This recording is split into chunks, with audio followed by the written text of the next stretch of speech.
ఈ ప్రాంతంలో నిలబడి ఉన్న మీ అందరికీ కూడా కొన్ని విషయాలు నేను చాలా జాగ్రత్తగా చెప్పడానికి నేను ప్రయత్నం చేస్తాను. సో ఈ యొక్క విశ్వాస జీవితంలో చూడండి, మీ విశ్వాస జీవితంలో మీరు ఎప్పుడైతే ఈ దేవునిని సంపూర్ణముగా నమ్మకుండా, సంపూర్ణముగా ఈ దేవునిని మీరు ఎప్పుడైతే ఆశ్రయించకుండా మీ జీవితములను సాదాసీదాగా అనగా ఏదో ఈ భూమి మీద ఒక మనుషుడిగా మనం ఉన్నాము, ఈ భూమి మీద ఒక మనుషుడిగా మనం జీవిస్తున్నాము గనక ఈ భూమి మీద ఏదో దేవుని నమ్మాలి కనుక ఆయనను ఆశ్రయిస్తూ దేవుడు ఉన్నాడు, ఆయన నాకు సహాయం చేస్తాడని కేవలము ఒక చిన్న నమ్మికలో మాత్రమే మీ జీవితాన్ని కొనసాగిస్తున్నట్లయితే ఈ రాత్రి కొన్ని విషయాలు మీరందరూ చాలా జాగ్రత్తగా తెలుసుకోవడానికి ప్రయత్నించాలి. విశ్వాస జీవితంలో అనగా మన జీవితంలో మనం ఎప్పుడైతే ఈ దేవుడిని 100% నమ్మలేకపోతున్నామో, ఈ దేవుడిని 100% మనం ఎప్పుడైతే మనం ఆశ్రయించకుండా మన జీవితంలో కొనసాగిస్తున్నామో, 100% ఈ దేవుని యందు నమ్మిక ఉంచకుండా మన భక్తి జీవితాన్ని ఎప్పుడైతే మనం కొనసాగిస్తున్నామో, ఆ భక్తి జీవితము మనల్ని భూమి మీద మనకి దేవుడిని కొంత మట్టిగా మనలో పనిచేయడానికి అవకాశం ఉందేమో, కానీ మనలను సంపూర్ణముగా అనగా మనలను ఈ భూమి మీద నుంచి పరలోక రాజ్యానికి తీసుకెళ్ళిపోయే విశ్వాసం అయితే అది సరిపోదగినది కాదు. ఈ భూమి మీద నుంచి ఈ భూమి మీద ఈ ప్రాంతంలో నిలబడిన మనమందరం కూడా ఒక గమనంలో గ్రహింపగలిగిన జీవితంలో ఒక ఆలోచనలో జీవించాలి. ఆ ఆలోచన ఏమిటంటే, ఏది ఏమైనా ఈ భూమి మీద వివాహములు జరుపుకొని పిల్లలు పుట్టని, ఏది ఏమైనా ముసలివారాన్ని ఆస్తులు సంపాదించుకొని జాబులు చేయని వగేర ఏదైనా చేయండి, ఈ భూమి మీద ఒక మనుషుని యొక్క ప్రణాళిక, ఒక మనుషుని యొక్క ఆలోచన తప్పనిసరిగా ఒక దాని మీద కేంద్రీకరించి ఉండాలండి. ఈ భూమి మీద ఆ కేంద్రీకరించవలసిన ఆలోచన ఏమైందంటే, ఏది ఏమైనా నేను ఖచ్చితంగా పరలోక రాజ్యం అనేది వెళ్ళాలి, నా కుటుంబం కూడా పరలోక రాజ్యంలో ఉండాలనే ఆలోచనలో విశ్వాస జీవితం కట్టబడాలి. హల్లెలూయా. దేని మీద కట్టబడాలి? విశ్వాస జీవితం మీద కట్టబడాలి. ఎప్పుడైతే మనము సాధారణమైన ఈ జీవితమును అనగా దృశ్యమైనవి అనగా కనబడుతున్న వాటి కొరకే మన జీవితమును లేదా ఆకాశమును భూమిని సమస్తమును కూడా సూర్యుని నుంచి ఒక మాట చేత కలుగు చేసిన దేవునిని నీవు ఆశ్రయిస్తూ జీవిస్తున్న ఆ దేవునిని నీవు కేవలము ఈ దృశ్యమైన వాటికి నువ్వు కొంచెం మట్టిగా వాడుకుంటా ఉన్నావు అనుకోండి, అది ఎంతవరకు పనిచేస్తుంది? నీలో కూడా కొంచెం మట్టిగా పనిచేస్తుంది అంట. ఈ దేవుడిని ఎలాగ నీ జీవితంలో కనుగొంటూ వెళ్ళాలంటే, అన్ని ముగించబడిపోతున్నప్పుడు కూడా నీవు ఖచ్చితంగా ఈయన యందు నమ్మిక ఉంచాలి. హల్లెలూయా. ఇది ఈ దేవుడి దగ్గర ఆయన నీ దగ్గర నుంచి కోరుకునే ఒక విశ్వాస సహితమైన జీవితము ఆయన కోరుకుంటాడు. ఆయన ఇలాంటిది. ఇంకొకటి, విశ్వాస జీవితంలో నేను ఈరోజు మీతో మాట్లాడుతున్న ప్రతి మాట కూడా నేను ప్రాక్టికల్గా నా జీవితంలో నేను కొనసాగిస్తూ నేను ఈరోజు ఈ ప్రాంతంలో కూర్చొని మాట్లాడుతున్నాను. ఎందుకంటే నేను ఈ దేవుడిని నేను పట్టుకున్న దినం నుంచి కూడా ఏదో సాధారణంగా విశ్వాస జీవితంలో ఒక మనిషి జీవితం కొనసాగింపబడాలి కదా.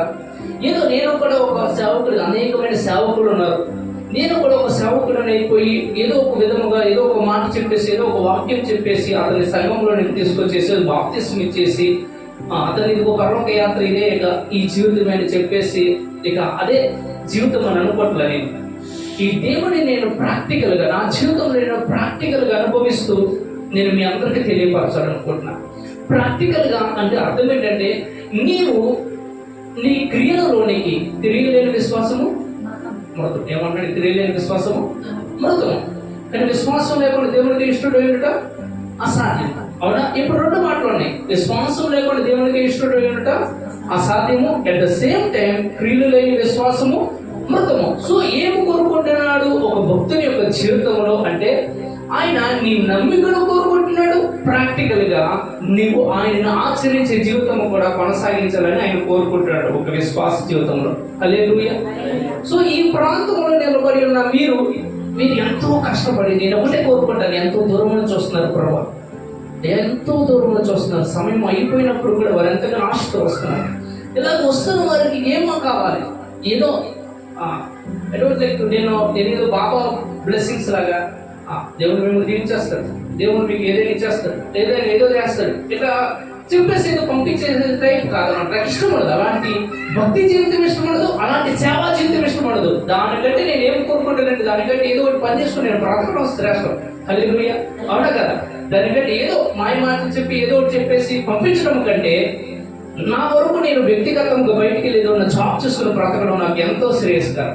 హల్లెలూయా. ఎందుకంటే మిమ్మల్ని రక్షించడం కంటే నన్ను నేను రక్షించుకోవడం చాలా అవసరమైనది. మిమ్మల్ని రక్షించిన తర్వాత నన్ను నేను పోగొట్టుకోవడానికి వీలు లేదు.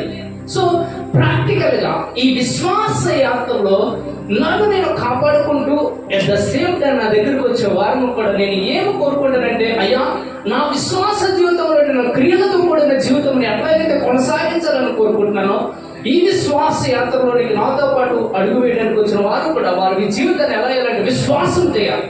హల్లెలూయా. విశ్వాసంతో కూడిన క్రియలతో వారి జీవితాన్ని కొనసాగించాలి. హల్లెలూయా. అయితే క్రియ లేని విశ్వాసము మృతము అంటముగానే ఒక మనిషి యొక్క విశ్వాస జీవితం ఆగిపోవడానికి గల ముఖ్య కారణము ఏమిటంటే, నీ హృదయంలో పాపం అనేది నిన్ను అడ్డగిస్తా ఉంటది. ఏం అడ్డగిస్తుంది? పాపం అనేది అడ్డగిస్తూ ఉంటది. ఈ పాపం అనేది నీ జీవితంలో ఎంతవరకు నీ జీవితంలో తుడిచివేయబడిందో నీకు తెలియకపోతే నీవు సంపూర్ణంగా ఈ దేవుడిని ఆశ్రయించలేవు. హల్లెలూయా. ఈ దేవుడిని ఆశ్రయించాలంటే నీకు దేవుడు ఎంత గొప్పగా క్షమించాడో నీకు తెలియాలి. హల్లెలూయా. దేవుడు నిన్ను ఎంత క్షమించాడు ఈ రాత్రి తెలుసుకుందరు కాక మీరందరూ.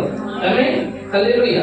అయితే ఈ భూమి మీద విశ్వాస సహితమైన జీవితం మనం కొనసాగిస్తున్న మనలో విశ్వాస సహితమైన జీవితం కొనసాగిస్తున్న మనలో అనేకమైన బలహీనతలు వస్తూ ఉంటే వెళతా ఉంటే మాటికి మనల్ని మనం పడుతున్న ఇబ్బందులను బట్టి మనం ఎక్కడికి దూరం అయిపోతామంటే, నేను ఇంతకుముందు ఒకసారి ఒక వర్తమానంలో చెప్పాను, నువ్వు తెలిసి తెలియక చేసే అవిధేయత నేను ఎక్కడి నుంచి ఎక్కడికి దూరం చేస్తుందంటే, నేను ప్రభు సన్నిధిలో నుంచి నేను నరకంలోనికి తీసుకెళ్ళిపోతాను. నీలో చిన్న బలహీనత, ఆ బలహీనత దేవుడు గట్టిగా చూస్తున్నాడని కాదు, భూతత్వం పెట్టి ఆయన చూడు, కానీ మనిషికి కలిగిన బలహీనమైన ఆలోచన బట్టి అపవాది రాజ్యము వాడి ఆలోచన ఆధారం చేసుకుని, ఇదిగో నీవు పాపిని, నీవు ఈ బలహీనతలో ఉన్నావు కనుక నీవు దేవుని దగ్గరికి వెళ్ళడానికి వీలు లేదు. ఇక నీ జీవితం అయిపోయింది, నువ్వేం పరిశుద్ధుడు, నువ్వేం నీతిమంతుడు, ఎలాంటి నిందలు వేస్తా ఉంటాడు అపవాది ఎప్పుడు కూడా. సో ఇలాంటి జీవితం నేను ఎవరికి దూరం చేస్తున్నాయి అంటే ప్రభు సన్నిధికి దూరం చేస్తా ఉంటది. ఎక్కడికి దూరం చేస్తుంది? ప్రభు సన్నిధికి, ప్రభుకు దూరంగా చేస్తా ఉంటది. నేను ఈ భూమి మీద జరిగే ప్రతి అవిధేయత, ప్రతి బలహీనత నేను ప్రభుకు దూరం చేయడానికి మాత్రమే కేవలం. హల్లెలూయా. అయితే ఈ రాత్రి కొన్ని విషయాలు చాలా జాగ్రత్తగా అర్థం చేసుకోదాం. ముందుగా నేను దేవుడు ఎంతగా ఆయన క్షమించినప్పుడు కొన్ని విషయాలు తెలుసుకునే ముందుగా కొన్ని విషయాలు జ్ఞాపకం చేసుకుందాం. చూడండి, రెండో పేతురుకు రాసిన పత్రిక మొదటి అధ్యాయం, రెండో పేతురుకు రాసిన పత్రిక మొదటి అధ్యాయము 5వ వచనం చూద్దాం. చాలా జాగ్రత్తగా అర్థం చేసుకున్నాం.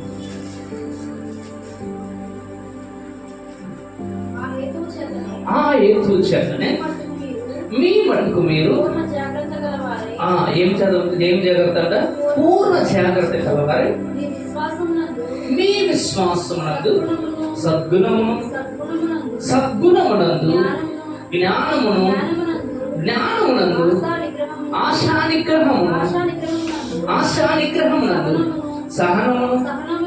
సహనమునందు భక్తిని సహోదర ప్రేమయందు దయను అమర్చుకొనుడి. అవి మీకు కలిగి విస్తరించిన అనుభవ జ్ఞాన విషయంలో మిమ్మును సోమరులైన నిష్ఫలులైన కాకుండా చేయను. ఇక్కడ చాలా జాగ్రత్తగా అర్థం చేసుకుని, ఇప్పుడు దాకా ఏం చెప్పుకుంటూ వస్తున్నాడు ఇక్కడ లేఖనాలు ఏం చెప్తున్నాయి? ఈ విశ్వాస జీవితంలో చాలా విషయాలు కలపాలంటుంది. మనం ఒక కూర వండేటప్పుడు జస్ట్ ఏదైనా ఒక ఐటెం తీసుకొచ్చి దాన్ని కూర వేసుకోమనం కదా. కూర వండేటప్పుడు మనం అనేకమైన వాటిని కలుపుతాము. పసుపు వేస్తాము, కారం వేస్తాము, ఉప్పు వేస్తాము, జీలకర్ర వేస్తాము, లేదంటే వదిలే అల్లం వేస్తాము, ఎల్లుల్లిపాయ వేస్తాము. ఇవన్నీ ఏం చేస్తాం మనం? అందులో మిక్స్ చేస్తేనే, వాటర్ పోసి నూనె పోసి లేదా నెయ్యి పోసి ఇవన్నీ చేస్తేనే కంప్లీట్ గా ఒక కూర అయినట్టు, అవునా కదా? లేదా బంగాళదుంపను తీసుకొచ్చి బంగాళదుంపను ఉడకబెట్టేసి అదే కూర అంటే అవ్వదు. ఈ భూమి మీద ఏదైనా కూడా నువ్వు ఏం చేస్తామంటే ఒకదానికి ఒకటి జతపరిచిన తర్వాతే అది మొత్తంగా మార్చబడుతుందట. ఇక్కడ విశ్వాస జీవితంలో విశ్వాసునికి ఏ విధమైన జీవితము ఎలాగ జీవించాలని మాట్లాడితే ఏమంటాడంటే, విశ్వాసములకు జ్ఞానమును అమర్చుకో, విశ్వాసములకు ప్రేమను అమర్చుకో, విశ్వాసములకు ఆశానిగ్రహమును అమర్చుకో, విశ్వాసములకు సద్గుణమును అమర్చుకో, విశ్వాసములకు సహోదర ప్రేమను అమర్చుకో, విశ్వాసములకు దయాత్వమును అమర్చుకో, విశ్వాసములకు సాత్వికమును అమర్చుకో, విశ్వాసములకు మంచితనము అమర్చుకో అంటున్నాడు. ఇవన్నీ ఎవరికి అమర్చుకోవాలంట? మనకి. ఎవరికి? మనకి. విశ్వాసము ఏం అమర్చుకోవాలంటే జ్ఞానం అమర్చుకోవాలి. ఏం అమర్చుకోవాలి? జ్ఞానం. నేను మరొక ఒక మంచి మాట మీ అందరికీ జ్ఞాపకం చేస్తాను. ఈ భూమి మీద నీవు బ్రతుకుతున్న ఈ బ్రతుకులో పనిచేయడం అనేది ఎంత సీరియస్గా తీసుకున్నాం? సీరియసా కదా? పనిచేయాలి, ఖచ్చితంగా చేయాలి, అవునా కదా? పనిచేయడం అనేది ఖచ్చితంగా చేయాలి.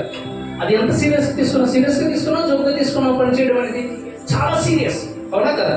ఎందుకంటే సీరియస్గా తీసుకోకపోతే కడుపులోకి ఆహారము వెళ్ళదు, పని చేయకపోతే డబ్బులు రావు. సో సీరియస్ గా చేస్తున్నాం పని, అవునా కదా?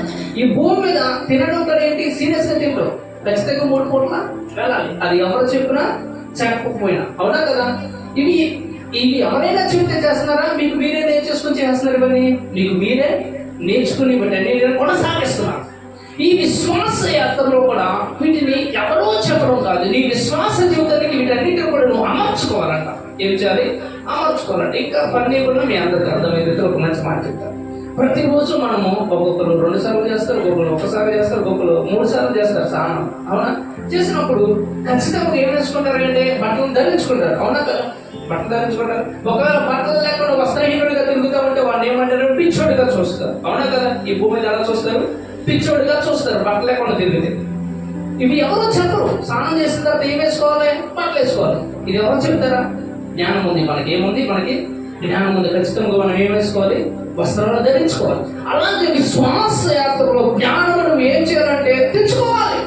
ప్రభు సన్నిధిలోకి వచ్చిన వాక్యం చదువు నీకేం తెచ్చుకోవాలి? జ్ఞానం తెచ్చుకోవాలి, ప్రేమను తెచ్చుకోవాలి, సమాధానం తెచ్చుకోవాలి, శాంతిని తెచ్చుకోవాలి, ఆశానిగ్రహం తెచ్చుకోవాలి. వీటన్నిటిని ఏం తెచ్చుకుని ఏం చేయాలంటే అమర్చుకోవాలి, ఈ జీవితానికి అమర్చుకోవాలి. సమాధానం వ్యతిరేకం ఏముంది? అసమాధానం, అవునా? ప్రేమకు వ్యతిరేకం ఏముంది? ద్వేషం ఉంది. ఏముంది? ద్వేషం ఉంది. కోపం ఇంకేముంది? శాంతికి వ్యతిరేకం కోపం ఉంటుంది, అవునా కదా? అశాంతి, కోపం ఇవన్నీ వస్తాయి, అవునా కదా? దీర్ఘ శాంతం లేని వాడికి ఇవన్నీ వస్తామండి. సో ఇవన్నీ వ్యతిరేకమైన పదాలు. వెలుగుకు వేరొక పదం ఏంటి? చీకటి, అవునా కదా? వెలుగు వేరేంటి? ఇంకోటి చీకటి. సో ఇవన్నీ మనకి జ్ఞాననిచ్చుడు దేవుడు. ఇవన్నీ నాలో లేవు. నాలో శాంతి కావాలి, నాలో సమాధానం కావాలి. ఎక్కడో జరావి ఇవి కేవలం క్రీస్తు దగ్గర నుంచి మాత్రమే వస్తాయి. కొన్ని విషయాలు జ్ఞాపకం చేస్తే రాత్రి చాలా స్పష్టముగా. అయితే ఇవన్నీ చెప్తాము, ఇవన్నీ చెప్తే ఇవన్నీ అమర్చుకోండి అంటూ చెప్తూ ఏమన్నాడు? ఒక మంచి మాట చెప్తున్నాడు.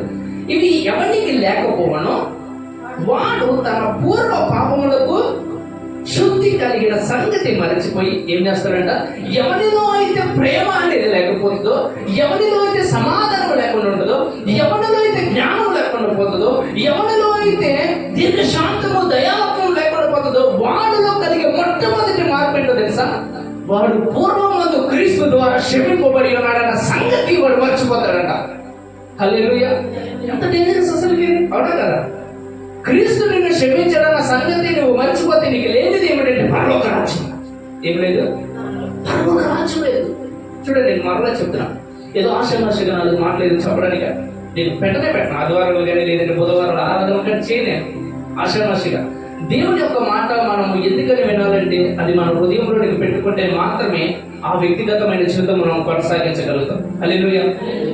ఇప్పుడు నీలో ప్రేమ లేకపోవటం బట్టి, నీవు ప్రేమ కలిగిన జీవితం జీవించకపోవటం బట్టి, నీవు సమాధానకరమైన జీవితం జీవించకపోవటం బట్టి, నీవు ఆశానిగ్రహం కలిగిన జీవితం జీవించకపోవటం బట్టి, దయాత్మము కలిగిన జీవితం నీవు జీవించకపోవటం బట్టి నీలో కలిగే మార్పు ఏమిటయ్యా అంటే క్రీస్తు నీ కొరకు ఈ భూమి మీదకి వచ్చి చనిపోయి తిరిగి లేకపోబడి ఉన్న ఆ సంగతి నువ్వు మర్చిపోతావంట.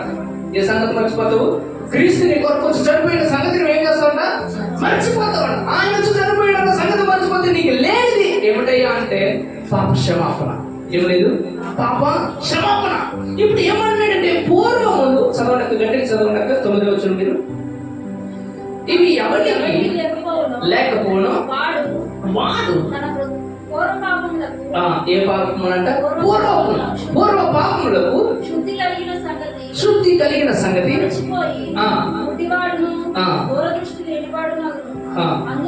అందువలన సహోదరులారా ఏర్పాటును హల్లెలూయా హల్లెలూయా.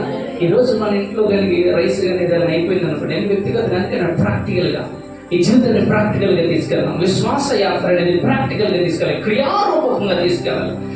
విశ్వాస జీవితంలో నువ్వు విశ్వాసంతో మాత్రమే నీకుండా ఖాళీ అయిపోయిందని నువ్వు కేవలము రైస్ వచ్చాం కాక అనుకుంటే కూర్చో.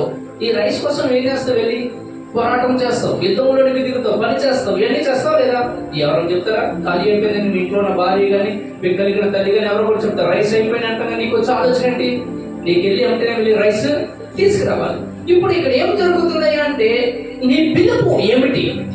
నీవు దేని కొరకైతే పిలువబడి ఉన్నావో ఆ పిలుపులో నువ్వు జాగ్రత్త కలిగి జీవించడానికి నువ్వేం చూసుకోవాలంటే జాగ్రత్త పరుచుకోవాలంట. హల్లెలూయా. నువ్వేం చేయాలి? జాగ్రత్త పరుచుకోవాలి. అందుకని ఒక మాట ఉన్నది, సోమరి చీమల దగ్గరికి వెళ్ళము.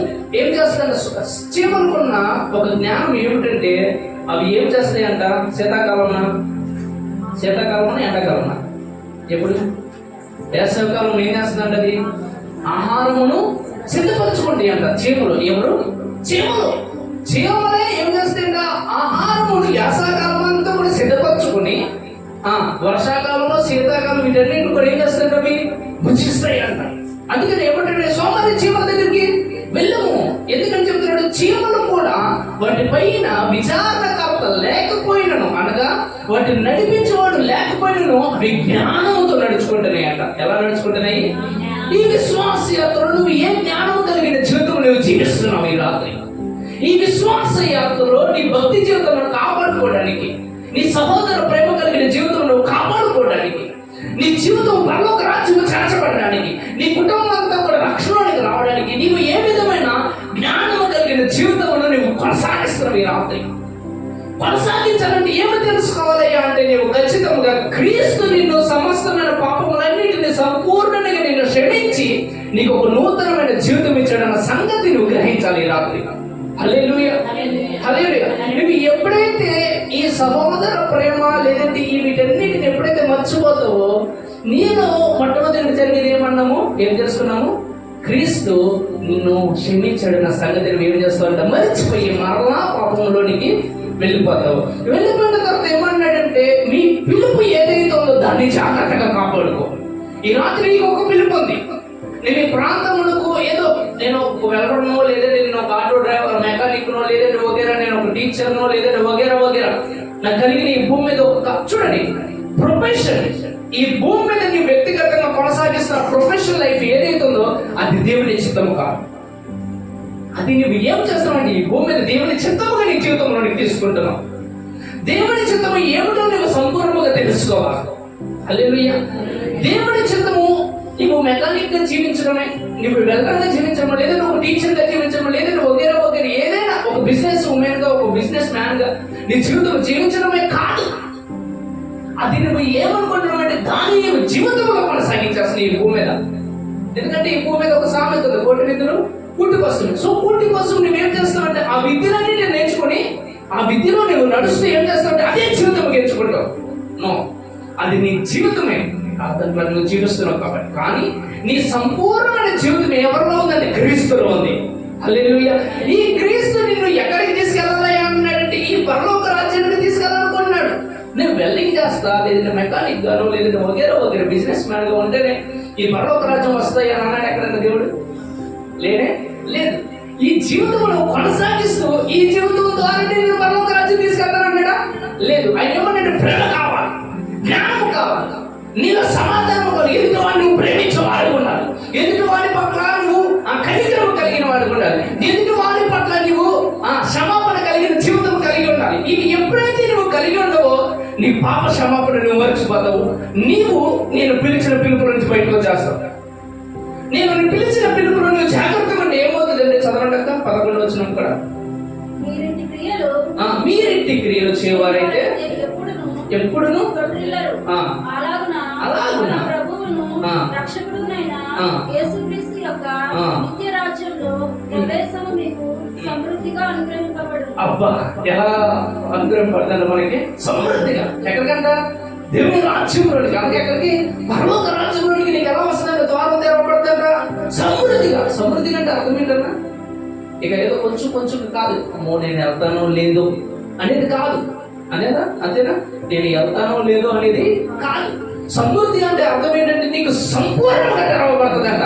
ఎప్పుడు నువ్వు ఎప్పుడైతే నీ భక్తి జీవితంలో విశ్వాస యాత్రలో విశ్వాసముడు, జ్ఞానముడు, సద్గుణములకు ఆశానిగ్రహములకు భక్తికి ప్రేమ కలిగిన జీవితం ఎప్పుడైతే నువ్వు అమర్చుకుంటావో ఈ జీవితము నీలో తొట్టలేకుండా నేను ఆపివేస్తుందంట. నీలో బలహీనత రాకుండా ఆపివేస్తుందంట. అంత మాత్రమే కాదు, నీలో బలహీనత రాకుండా ఆపివేసి నిన్ను పరలోక రాజ్యానికి నీకు సమృద్ధిగా ద్వారాలు తెలుస్తుందంట. హల్లెలూయా, హల్లెలూయా, హల్లెలూయా. చూడండి, ఒకవేళ సహోదర ప్రేమ లేకపోతే ఏమవుతుంది? చూడండి, ఏమన్నా ప్రశ్న పత్రిక ఆ పక్కన వచ్చిన ఆ పక్కన పేపర్ వస్తుంది. ఆ పక్కన పేపర్ 2వ అధ్యాయం యోహాను పత్రిక 1వ పత్రిక 2వ అధ్యాయం 6వ వచనం. ఆయన యందు నిలిచినట్టు ఉన్నాడని చెప్పుకున్నవాడు ఆయన ఎలాగో నడుచుకున్నాను అలాగనే దానిను ఒక్క నిమిషం చెక్. ఇది సహోదర గురించి ఇది 10వ వచనం చదవండి ఒకసారి. 9వ వచనం కాదు. వెలుగులో ఉన్నాడని తన సహోదరుని ద్వేషించువాడు ఎదురు ఉన్నాడంట. తన సహోదరుని ప్రేమించకపోతే ఎక్కడ ఉన్నాడంట? అతను చీకటిలో ఉన్నాడంట. తన సహోదరుని ప్రేమించువాడు హల్లెలూయా. చాలు. అంటే సహోదరుని ప్రేమించకపోతే నీ జీవితం ఎక్కడ ఉంటుంది అంటున్నాడు? చీకటిలో. అంటే భయంకరమైన బాధల్లో, తుట్టిల్లిపోయిన జీవితంలో, భయంకరమైన వేదనలో, భయంకరమైన నిందర కలిగిన జీవితంలోనికి నేను ఏం తీసుకెళ్ళిపోతుందంటే ప్రేమ లేని జీవితం. ఏం తీసుకెళ్ళిపోతున్నాయి? ప్రేమ లేని జీవితం. ఒకసారి నేను ప్రాక్టికల్గా చెప్పాను కదా, ఇంకా మా అమ్మ ఇక్కడ తెలియదు, నేను ఈ మాట ఎప్పుడు చెప్పుకోను. మా అమ్మ కూడా నేను హైదరాబాద్లో 2015వ సంవత్సరంలో అవిశ్వాస జీవితాన్ని నేను కొనసాగిస్తాను. నేను ఈ వచనాలన్నీ కూడా ధ్యానిస్తా ఉన్నా. నేను అప్పుడు ఒక వర్క్ చేస్తాను. ఆ వర్క్ చేస్తున్నప్పుడు ఒక వస్తువు పోయింది. ఒక వస్తువు పోతే ఇద్దరు అన్నదమ్ములు ట్విన్స్ ఉంటారు. ఇద్దరు అన్నదమ్ములు సేమ్ ఉంటారు, యాస్టీస్ ఉంటారు. అయితే అతను వచ్చి నేను ఉండగానే ఆ వస్తువు ఒకడు వచ్చి ఏం చేసినట్టు ఆ వస్తువు దొంగిలించి వెళ్ళిపోయాడు. దొంగిలించి వెళ్ళిపోయిన తర్వాత నేను ఇద్దరు ఒకలాగే ఉంటారన్నా కదా, ఇప్పుడు తీసుకెళ్ళిన పేరు తప్ప ఇంకొకటి పేరు చెప్పాను. ఇది అన్నీ వచ్చి ఈ యొక్క దీన్ని తీసుకెళ్ళిపోయాడు అని అన్నాను. అంటే వాడు వచ్చాడు. వచ్చి నేను షాప్లో ఉన్నా, ఒక షాప్లో ఉంటే నన్ను చంప మీద కొట్టాడు గట్టిగా. చాలా అంటే చాలా గట్టి కొట్టాడు. అప్పుడు మా చుట్టాలు ఉన్నారు, మా మామయ్యలు ఉన్నారు, అందరూ ఉన్నారు. కానీ నన్ను కొట్టాడు. కొట్టడం నాలో వచ్చిన మొట్టమొదటి ఆలోచన తెలుసా? మొట్టమొదటి ఆలోచన మీరు చెప్పిన నమ్ముతారో నమ్మరు, నాలో వచ్చినది ఇదే. అయ్యా, ఒకటి ఎవడైనా మీ చంప మీద కొట్టిన మీరు మెదపడా కొట్టమను. సో నేను ప్రేమిస్తాను, వీడిని క్షమించేస్తాను. ఎందుకంటే ప్రాక్టికల్గా నా జీవితం నేను క్రియారూపకంగా తీసుకెళ్ళాను. వీడిని నేను తిరిగి కొట్టచ్చు. నేనేదంటే పరమాణ వాడు తీసుకొచ్చి ఎవరికైనా కొట్టి ఏదైనా చేయొచ్చు, నాకు ఉంది. కానీ వీటిని ఏదైనా చేశాను అనుకో, వీడి జీవితము ఎలాగైతే ఉన్నదో అలాగే ఉండొచ్చాము. కానీ నా జీవితం ఏమైపోతుందంటే, నేను నీ దగ్గర ఏమైపోతానంటే నేను పరలోక రాజ్యాన్ని మిస్ అయిపోయే అవకాశం. ఏం మిస్ అయిపోతా? పరలోక రాజ్యం. సో నా వ్యక్తిగత జీవితంలో నేను ప్రాక్టికల్గా వెళ్ళాలి. వాడు వచ్చి నన్ను కొట్టేలేడు, ఏదైనా చేశాను. కానీ నేను వాడిని క్షమించాలి, క్షమించకూడదు. సాధ్యమైతే మీ నోట ఆశీర్వచనమే కానీ శాపవచనము రానీయకుడి అన్నాడు. ఏమన్నాడు? సాధ్యమైతే మీ నోట ఆశీర్వచనమే కానీ శాపవచనము రానీయకుడి. సో మనం ఎవరు చేయాలి? ఒక వ్యక్తిని మనం కొట్టడానికి కానీ ఇబ్బంది పెడతాయి కానీ వచ్చిన వాడిని మనల్ని ఏం చెప్తున్నాడు? ఈ దేవుడు ఏం చెప్తున్నాడు? క్షమించంటున్నాడు. ఏమన్నాడు? క్షమించే గుణాన్ని ఎప్పుడైతే నీ హృదయంలో అమర్చుకున్నావు అంటే అర్థం ఏంటో తెలుసా? నీలో ప్రేమ పరిపూర్ణమైంది. హల్లెలూయా. నీదేమైంది? ప్రేమ పరిపూర్ణ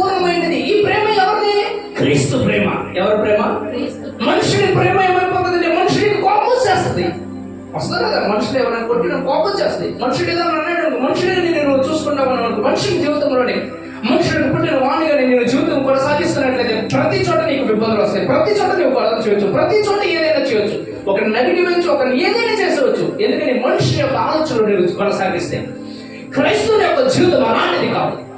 క్రైస్తవుని నీ యొక్క జీవితంలో నువ్వు కొనసాగిస్తున్నప్పుడు నీ జీవితంలో నువ్వు నేర్చుకోవాల్సిన ఏమిటంటే వ్యక్తిగతంగా ఎవరు ఏదైనా నేను ఎలాంటిది ఏదైనా కానీ నువ్వు నీకు ఎవరికి అప్పగించుకోవాలంటే కేవలం క్రీస్తుతో మాత్రమే. ఎవరికి అప్పగించుకోవాలి? క్రీస్తుకి. నీవు ఎప్పుడైతే ఈ ప్రేమను కలిగి ఉంటావో, అందుకే ఒక పైన వచ్చిన చూడండి, 6వ వచనం చదవకుండా ఒకసారి, 2వ అధ్యాయం 6వ వచనం. వానిలో దేవుని ప్రేమ నిజముగా పరిపూర్ణమైన ఆయన యందు నిలిచి ఉన్నవాడని చెప్పుకున్నాడు. ఆయన అలాగే తాను నడుచుకున్న భద్రుడై ఉన్నాడు. మనం ఆయన ఎందున్నవారమని దీని వలన తెలుసుకుంటున్నాం. హల్లెలూయా. ప్రాక్టికల్ ఏమంటాడు ఇక్కడ? ప్రాక్టికల్ జీవించేది. ఏదో నమ్మమంటాడు దీన్ని, ఇది నమ్మేదా జీవించేదా? ఈ మాట జీవించేది, నమ్మేది కాదు. ఏంటిది? ఇది జీవించేది. అవునా కదా? మనం ఆయన యందు ఉన్నామని, ఆయనలో మనం ఉన్నామన్న దానికి నిజ స్వరూపం మనలో దేవుడి యొక్క పరిపూర్ణమైనది ప్రేమ అనేది నిజ స్వరూపము ఈ భూమి మీద చూపించాలంటే నువ్వు క్రియారూపముగా నీ వ్యక్తిగత జీవితాన్ని కొనసాగించాలి. హల్లెలూయా. ఇక్కడ ఏమంటున్నాడు? నేను ఆయన ఎలాగూ నడుచుకున్నానో అలాగే తాను నడుచుకుని బద్ధుడై ఉన్నాడు. మనం ఆయన యందు ఉన్నామని దీని వలన తెలుసుకుంటావు. నువ్వు ఒక మనిషి ఎవరైనా నీ మీదకి వచ్చేసి నేను కొడతాకి కానీ తిడతాకి కానీ లేదంటే ఒకే ఏదైనా చేయడానికి వచ్చేసాడు అన్నప్పుడు నువ్వు ఖచ్చితంగా నువ్వు మౌనముగా ఎందుకున్నారంటే, చూడండి, నువ్వు కొడితే ఒక దెబ్బ కొట్టగలుగుతావేమో కానీ నా దేవుడు కొడతానికి దెబ్బగా దిగాలి, తాట తీసేస్తాడు. హల్లెలూయా. ఏం చెప్పిస్తాడు ఆయనకి? దేవుడు తాట తీస్తాడు. ఈ మాట నేను వరకు నిజంగానే నా వ్యక్తిగత జీవితంలో నేను కొనుక్కుంటాను.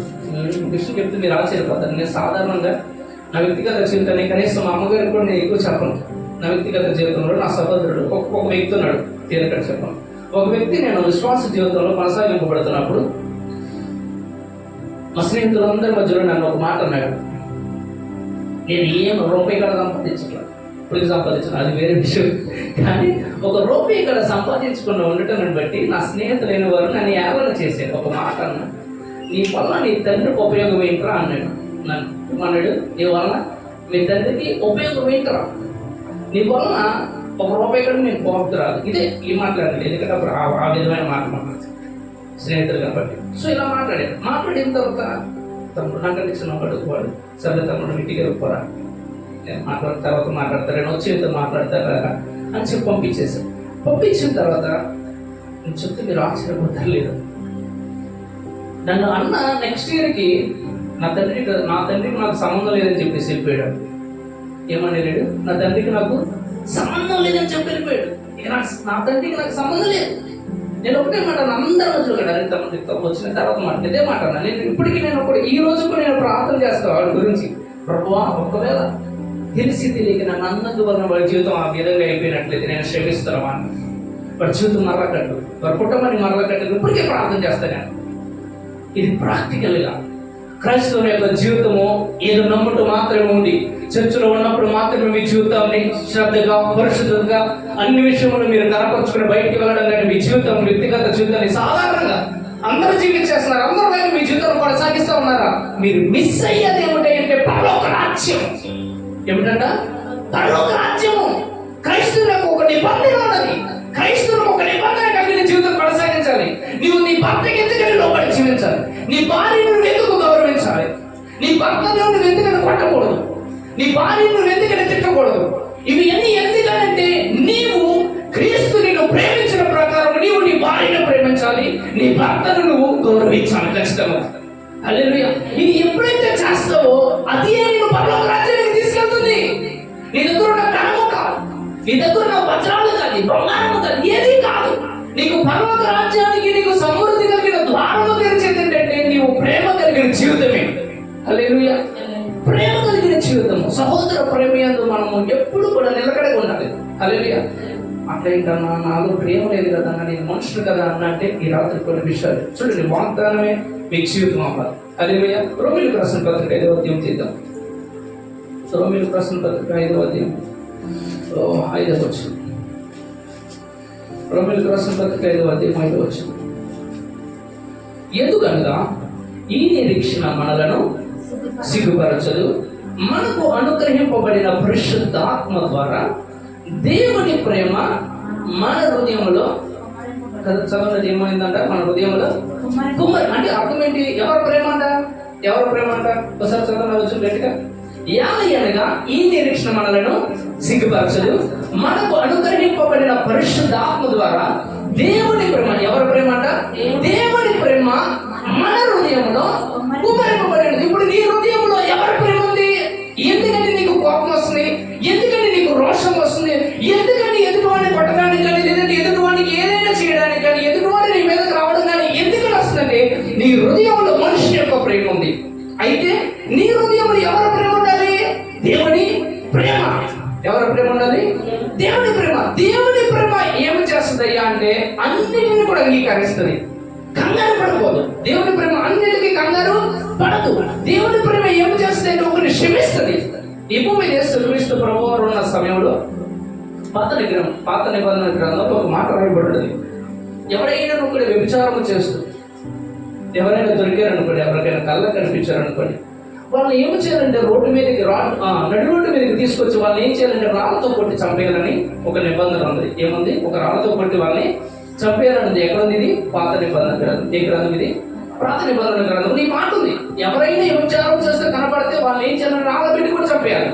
ఇది ఒక నియమం, ఇది ధర్మశాస్త్రం కూడా ఉంది. అయితే యేసుక్రీస్తు ప్రభువారు ఈ భూమి మీద ఉన్న సమయంలో ఆయన శోధించడానికి కొంతమంది వచ్చి, ఇదిగో నువ్వు అన్ని చేస్తున్నావు కదా, ఇది ఈ స్త్రీ, ఒక స్త్రీని తీసుకొని వస్తారు. స్త్రీని తీసుకొచ్చి, ఇదిగో ఈ స్త్రీ ఈ విధంగా కనపడింది, మన ధర్మశాస్త్ర గ్రంథంలో రాళ్ళ పెట్టి కొట్టి చంపేయాలని ఉంది కదా, మరి నీవైతే ఏం చేస్తావు అని అడుగుతారు. యేసుక్రీస్తు ప్రభువారిని అడిగితే ఆయన ఏమంటాడంటే, ఇంత రాస్తా ఒక మాట అంటాడు, మీలో ఎవరిలోనైనా పాపం లేని ఎడల వాడు ముందుగా రాయి వేయాలి. ఇప్పుడు వీళ్ళందరూ కూడా మనుషులకి కలిగిన ఆలోచనలు బట్టి వచ్చారు. ఇప్పుడు యేసుక్రీస్తు ప్రభువారు ఎవరి ప్రేమ నుంచి మాట్లాడుతున్నారు? దేవుని ప్రేమలో నుంచి. దేవుని ప్రేమలో నుంచి ఏమంటారంటే ఆయన ఆ మాట అక్కడ ఉన్న వారందరూ కూడా ఎవరు కూడా రాయి విసరకుండా వెళ్ళిపోయారంట. ఒక్కడు కూడా రాళ్ళు పెట్టి కొట్టలేదంట. ఎందుకని? వాళ్ళందరూ ఏముంది? ఇప్పుడు పాపం ఏముంది? పాపం ఉంది కాబట్టి ఎవరి మీద కూడా చేతులు ఎత్తడానికి అవకాశం రా. ఇప్పుడు ఏమైంది? ఇప్పుడు యేసు ఏమన్నాడు? అమ్మా, నేను ఎవరు కూడా కొట్టలేదా, నేను కొట్టను. ఇది ఎవరి ప్రేమ? దేవుని ప్రేమ.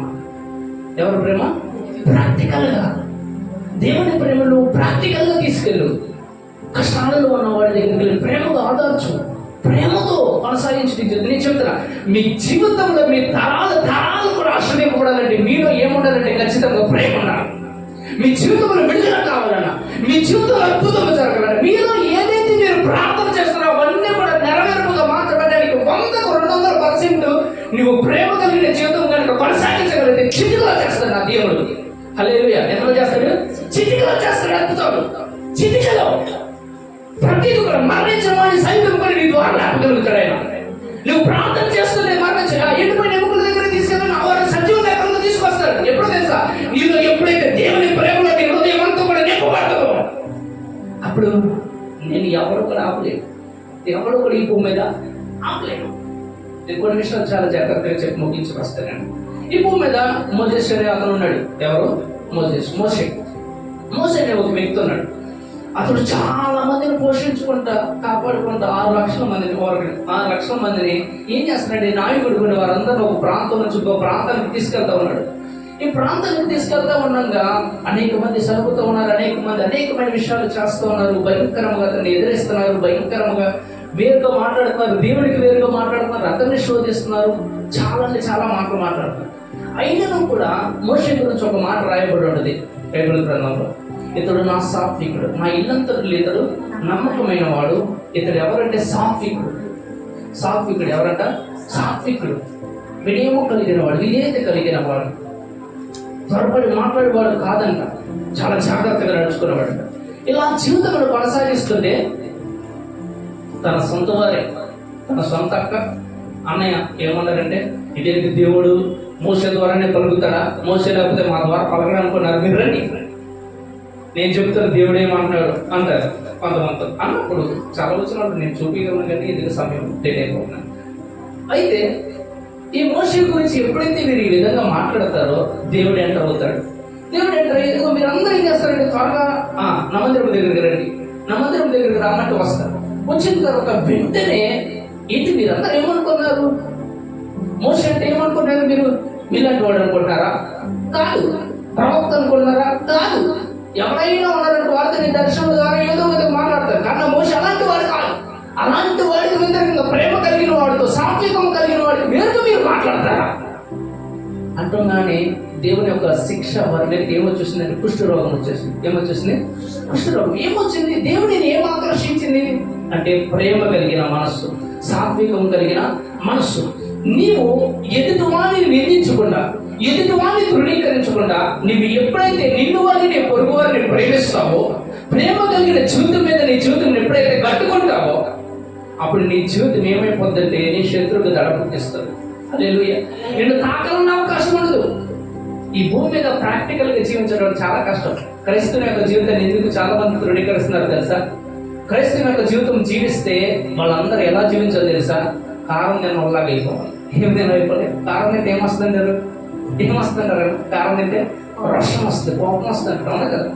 రెండు ముక్కు మీద కోపం ఉందిరా అంటారు. అవునా కదా? ఏం తిన్న వల్ల మీరు బాగా కారం తిన్నారు అనుకుంటారు. క్రైస్తవుని యొక్క జీవితం ఎలాంటిది అంటే నువ్వు కారం తిని ఏదైంది కానీ నువ్వు ఖచ్చితంగా నెమ్మది కలిగిన, ప్రశాంతత కలిగిన, ప్రేమ కలిగిన, సాత్వికము కలిగిన, వినయము కలిగిన, సద్వినము కలిగిన జీవితంలో నీ జీవితాన్ని కట్టుకోవాలి. హల్లెలూయా. అప్పుడు నీ జీవితంలో తొట్టలు పోరు. మీరు ఏమైపోరు? తొట్టలు. ఆ రోజు ఆ విధంగా మాట్లాడిన వారు అనేకులు అరణ్యంలో తొట్టెలు పోయారంట. మోషేకి వ్యతిరేకంగా మాట్లాడిన వారు, దేవుడికి వ్యతిరేకంగా మాట్లాడిన వారు అనేకులు తొట్టెలు పోయారు. వారు శవములన్నీ, వారు దేవములన్నీ కూడా అరణ్యముల మట్టిలో కలిసిపోయి. హల్లెలూయా. మనం ఆ విధంగా ఓడిపోవడానికి నేను చెప్తున్నా, ఈ ప్రాంతంలో నిలబడి నేను ఒకే ఒక మాట చెప్తున్నా, మీ అందరికి మీ జీవితంలో విశ్వాస యాత్రను క్రియారూపంగా కొనసాగించండి, ప్రేమతో కొనసాగించండి, వారి పట్ల ప్రేమతో కొనసాగించండి, ఎదుటి వారి పక్షాన ప్రేమతో కొనసాగించండి. ఎవరు ఏదైనా మాట్లాడి, ఎవరు ఎలాంటిదైనా మాట్లాడి, యేసుక్రీస్తు ప్రభు వారు ఈ భూమి మీదకి వచ్చి సర్వమును సృష్టించిన యేసుక్రీస్తు ప్రభు ఆయనకి సమస్తం సాధ్యం. ఆయన కనుగొని శిలువని కొరకు మరణించిన దినం ఆయన అనేక మంది వచ్చి నిందించారు. నువ్వు నిజంగా దేవుడి కుమారుడు కదా దిగు, నీకు దమ్ము లేదా? నిన్ను నువ్వు రక్షించుకోలేవు కానీ ఎదుటివాడిని నువ్వు రక్షిస్తావా అంటే వేసేయని. ఎవరిని? వేసేయని. అయినా కూడా ఆయన ఏం చేస్తాడంటే శిలువలో మౌనముకుంటాడు. ఏముంటాడు ఆయన? మౌనముకుంటాడు. ఎందుకంటే మౌనముకున్నాడు? నీ జీవితంలో పాపములకి ఎన్నడూ కూడా జ్ఞాపకం చేసుకుని ఉండడానికి. హల్లెలూయా. అది వచ్చిన జ్ఞాపకం చేస్తారు. చూడండి ఎబ్రిల్కి రాసిన పత్రిక 11వ అధ్యాయం. Thank you Jesus. ఎబ్రిల్కి రాసిన పత్రిక ఆయన ఎలా చనిపోయాడు కొన్ని 2 విషయాలు జ్ఞాపకం చేస్తారు, ముగించి వస్తారు. 12వ వచనం చదువుతున్నా చూడండి ఒకసారి. 11వ అధ్యాయం 10వ అధ్యాయం 12వ వచనం. సారీ 10వ అధ్యాయం 12వ వచనం. ఈయనైతే పాపముల నిమిత్తమై సదాకాలం నిలుచు ఒక బలిని అర్పించి అప్పటి నుండి తన శత్రువులను తమ పాదములకు పాదపీఠముగా చేయబడి వరకు కనిపెట్టచ్చు దేవుని కృపాక్షణ. చాలు. ఎంతకాలం అంటే సదాకాలం. ఎంతకాలము? సదాకాలం నిలుచు బలిగా మార్చబడ్డాడంటే నీ కోసం. ఇంకోటి ఏమంటాడు చూడండి, ఈ వచనం జ్ఞాపకం చేసుకోండి. 17వ వచనం చదవండి. వారి పాపములను, వారి అక్రమములను ఇంకనూ ఎన్నిటిని అందరూ ఒకసారి గట్టి చదువు. వచ్చి చాలా ఇంపార్టెంట్. నేను చదువు. మీ పాపములను, వారి అక్రమములను ఇంకను ఎన్నటికి జ్ఞాపకము. ఈ మాట ఎవరు చెప్తున్నారు? ఇప్పుడు దేవుడు చెప్తున్నాడు. ఎవరు చెప్తున్నారు? అయితే వచ్చిన చదువుకోవచ్చు. వారి పాపముల విషయమై పూర్వమందు వారు క్షమింపబడి ఉన్న వారి సంగతి వారు ఏం చేస్తారంట? మర్చిపోతారు. ఎందుకని మర్చిపోతారు? వారు ప్రేమ లేక. ఇప్పుడు ఏమన్నాడు? ఇదిగో నేనైతే మీ పాపములను ఇక ఎన్నడూ జ్ఞాపకం చేసుకో, నేను మర్చిపోయాను. సదాకాలం నిలుచు ఒక బలిగా నేను మార్చబడి ఉన్నాను కనుక మీకు పరలోక రాజ్యములోనికి నేను శాశ్వతమైన ద్వారం తెలుస్తున్నా. అయితే ఈ భూమి మీద ఒక పని చేస్తావా? నిన్ను వల్ల నీ పొరుగు వారిని ప్రేమించు. హల్లెలూయా. నిన్ను వల్ల నీ పొరుగు వారిని ప్రేమించు. నీ కాళ్ళు దెబ్బతింటే ఏదైనా రోజు కొడుతుంది అనుకోండి, ఊరుకుంటారా? కాళ్ళని కనీసం చెంపలు కొట్టుకొని కాపాడుకుంటారు. మీకు అవునా కదా? అవునా కదా? ప్రాక్టికల్. ఏంటిది? ప్రాక్టికల్, క్రియారూపకముగా నీ జీవితాన్ని, నీ దేహాన్ని ఏ విధంగా అయితే నువ్వు భద్రపరుచుకుంటున్నావు, నువ్వు ఏ విధంగా అయితే ప్రేమించుకుంటున్నావో నీ పొరుగు వారిని కూడా ప్రేమించవలసిన వాడు. హల్లెలూయా. నువ్వు ఎప్పుడైతే ద్వేషిస్తావో నీ జీవితంలో చీకటిగా ఉండదంట. ఎక్కడ ఉంటుంది? చీకటిలో. తన సహోదరుని ప్రేమించకుండా జీవించేవాడు ఎక్కడ ఉన్నాడంట? చీకటిలో ఉన్నాడు. తన సహోదరుని ప్రేమించేవాడు వెలుగులో ఉన్నాడు. హల్లెలూయా. వెలుగైన ఆ దేవుడిని నువ్వు ఈ రాత్రి కొనసాగిస్తున్నావంటే అది నిజ స్వరూపం ఎలాగ మార్చబడుతుందండి? నీ శత్రువును నువ్వు ప్రేమించేవాడిగా మార్చబడాలి రాత్రి. హల్లెలూయా. నీకున్న వారు నువ్వు ప్రేమించాలి. నువ్వు ప్రేమతో ఎప్పుడైతే నీ జీవితాన్ని కట్టుకుంటావో, హల్లెలూయా, దేవుడు నీ దగ్గరకు వచ్చేస్తాడు. ఎవరు వచ్చేస్తారు? దేవుడు వచ్చేస్తాడు. ప్రేమ కలిగిన దగ్గరికి వచ్చేస్తాడు ఆయన. చాలా విషయాలు ఉన్నాయి. సమయం ఒకసారి ఒక చిన్న విషయం జ్ఞాపకం చేస్తాను. విషయం మళ్ళీ వర్తమానం చెప్తాను లేదు. మొదటి కొరింథీయులకు రాసిన పత్రిక, మొదటి కొరింథీయులకు రాసిన పత్రిక 13వ అధ్యాయం ఒకసారి.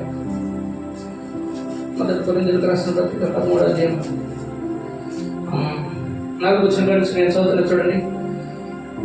ప్రేమ దీర్ఘకాలము సహించును, దయ చూపించును, ప్రేమ మత్సరపడదు, ప్రేమ డమ్మముగా ప్రవర్తింపదు, అది ఉప్పొంగదు, అమర్యాదగా నడవదు, స్వప్రయోజనమును విచారించుకొనదు, త్వరగా కోపపడదు, అపహారమును మనసులో ఉంచుకొనదు, దుర్నీతి విషయములు సంతోషపడక సత్యమందు సంతోషించును, అన్నిటికీ పాల్గొనను, అన్నిటినీ నమ్మును, అన్నిటినీ నిరీక్షించును, అన్నిటినీ ఓర్చును. ప్రేమ, హల్లెలూయా, ఏముంటుందంటే ప్రేమ ఇవన్నీ చేయాలి. నీ జీవితంలో నువ్వు కొనసాగించాల్సిన బాధ్యత ఇది. నువ్వు డైలీ స్నానం చేసి బట్టలు ఎలా వేసుకుంటున్నావు, డైలీ ఉదయం కానీ ఏ విధంగా ఆహారం రుచిస్తున్నావు, ఈ విశ్వాస జీవితంలో క్రైస్తవుని యొక్క పేరు పెట్టుకుని క్రైస్తవుని యొక్క జీవితం జీవిస్తున్నావు. నీలో కూడా నువ్వు ఈ జీవితం కొనసాగించాలి. ఎవరో చెప్పరు, గొప్పపడకూడదు. నువ్వు ప్రేమ కలిగి జీవించాలి, సహించాలి, అంగీకరించాలి. హల్లెలూయా. ఎందుకో తెలుసా? ఏదో వచ్చిన చూడండి, 13వ వచనం ముగించి రాసిన. కాగా విశ్వాసమును, నిరీక్షణ, ప్రేమ, ఈ మూడును నిలుచును, వీటిలో శ్రేష్టమైనది ప్రేమయే. హల్లెలూయా. ఏంటంటే వీటిలో విశ్వాసం కావాలి, నిరీక్షణ కావాలి, ప్రేమ కావాలి. కానీ వీటన్నిటికంటే ప్రాముఖ్యమైనది ఏమిటంట? ప్రేమ. హల్లెలూయా.